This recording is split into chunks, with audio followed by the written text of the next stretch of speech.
네, 오늘 주요 암호화폐 시세 반등 중에 있는 것으로 보입니다. 자, 그럼 이번에는 암호화폐 주요 이슈들에 대해서 좀 디테일하게 분석해보는 시간 가져보도록 하겠습니다.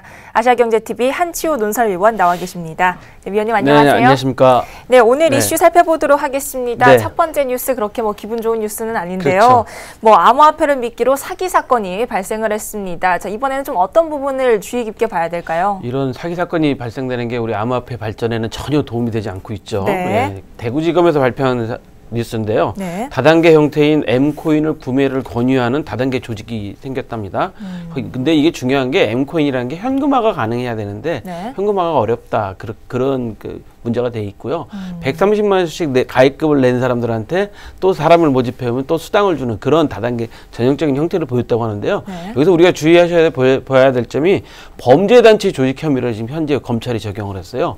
범죄단체 조직 혐의는 네. 그 범죄를 하기 위해, 그러니까 사형이나 무기징역 4년 이상의 형을 받을 수 있는 범죄를 모의하는 집단을 만들었을 때 적용하는 법이거든요. 네. 이것은 상당히 무거운 법입니다. 그렇기 때문에 앞으로 이 정부에서 이런 그 코인을 이용한 다단계를 어느 정도나 철저하게 처벌할지를 네. 보여주는 수위이기 때문에 특히 투자하시는 분들은 내가 현재 투자하는 그 조직이나 이런 데가 혹시 다단계 조직이 아닌가 다시 한번 점검해 보실 필요가 있을 것 같습니다. 네, 아무래도 암호화폐 사기 사건에 대한 정부의 규제가 한층 더 좀 강화가 되는 것 같은 모습입니다. 자, 다음 이슈 넘어가 보죠. 아직 발행도 하지 않은 이 카카오 코인 등을 악용한 사기 사건도 발생을 하고 있다고 합니다. 이미 발행도 하지 않았는데 어떤 식으로 사기 사건이 일어난 거죠? 오늘은 일단 사기 사건 두 가지를 먼저 말씀드리는 이유가 있습니다. 왜냐하면 일단 이게 어떤 내용이냐면요. 포털 카페에서 카카오 코인이 현재 발행할 예정이니까 네. 미리 비트코인으로 사라. 뭐 이런 식으로 해서 사기를 하는 사람들이죠. 그래서 내가 몇 개 갖고 있다라고 해서 받고 난 다음에 사라지는 수법입니다. 그러니까 일종의 보이스피싱이나 이런 비슷한 현상이 벌어지고 있는데요. 네. 이게 중요한 게 40대 이상의 피해자가 주로 있어요. 그러니까 20, 30대는 피해자가 많지 않고 네. 그 40대 이상, 40, 50대, 60대 피해자인데 그건 중요한 어떻게 게 받아들이면 될까요?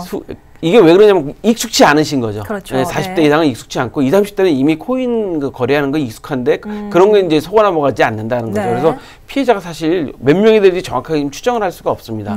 약간 수천 명 정도가 피해자가 된 것 같은데 규모가 좀 예, 크네요. 규모를 지금 현재 저희가 정확하게 파악할 수 없습니다. 그래서 아직 발행되지도 않은 코인에 대해서 어떤 조건을 가지고 해달라는 그런 제안에는 네. 철저하게 검증을 해보시고 투자를 하셔야 된다는 좋은 교훈이 되겠습니다. 네, 아무래도 이런 일반인들 사이에서 사기 사건이 좀 많이 발생을 하다 보니까 이제는 좀 거래소들도 다른 움직임을 보여주고 있다고 하는데요. 소비자 보호에 거래소가 앞다퉈 나서고 있다. 이건 어떤 내용인가요? 네, 제가 먼저 두 가지 사기 사건이나 이 사건을 먼저 알려드린 다음에 세 번째 뉴스 알려드린 이유는 지금 대형 거래소를 중심으로 고객센터를 확장하고 있습니다. 네. 그동안에 이제 고객센터가 있긴 있었는데 너무 규모가 작아서 많은 투자자들의 질문이나 궁금증에 대해서 제대로 알려드리지 못했는데 네. 현재 고객센터를 계속 확장하고 있다고 합니다. 그래서 고객센터 확장하고 있고 또 한 가지는 뭐냐면 거액의 배상보험에 또 가입한 거래소들도 있어요.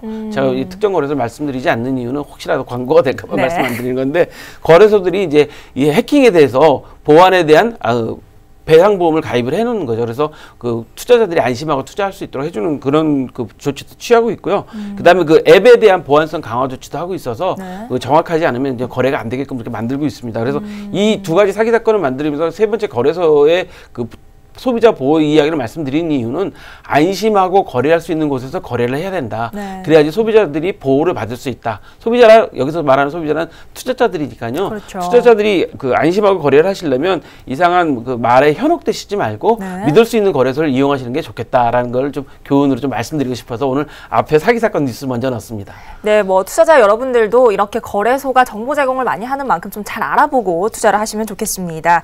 자, 이번에는 외국으로 좀 넘어가 보도록 하겠습니다. 어제 저희가 잠깐 얘기를 하긴 했는데 태국이 과세를 한다는 이 보도를 전해드렸는데 이제 미국도 과세를 한다는 이야기가 나오고 있죠. 이제 미국 국세청이 매매 차익하고 자본 거래에 대해서 모두 과세를 하겠다고 했습니다. 네. 이게 지금 어제 태국이 거래와 발행에 대해서 전부 과세를 하겠다고 했잖아요. 네. 그러니까 미국도 이제 거래는 매매 차익이니까 당연히 과세를 하겠다는 거고 그다음에 자본 거래에 대해서 과세를 하겠다는 겁니다. 이게 쉽게 말씀드려서 비트코인으로 집을 샀다. 그러면 그 자본이 취득됐으니까 그 자본 취득한 거에 대한 과세를 하겠다는 뜻이거든요. 네. 미국이 이제 거래에 대해서 과세를 하겠다고 하는 이유는 뭐냐면 작년에 그 코인베이스에 2만 달러 이상 계좌 정보를 공개해달라 제공하라고 명령을 법원에서 내렸습니다. 네. 정확하게 현재 자본 거래가 얼마나 되는지 모르기 때문에 그거를 이제 파악한 후에 과세를 하려는 거죠. 이제 아시다시피 과세를 한다는 것은 결국 법적으로 인정을 해주겠다는 얘기가 되니까 이 법의 테두리 안에 들어오게 되는 거니까 태국이나 뭐 미국이나 이제 과세가 확정됐어요. 그럼 우리나라도 현재는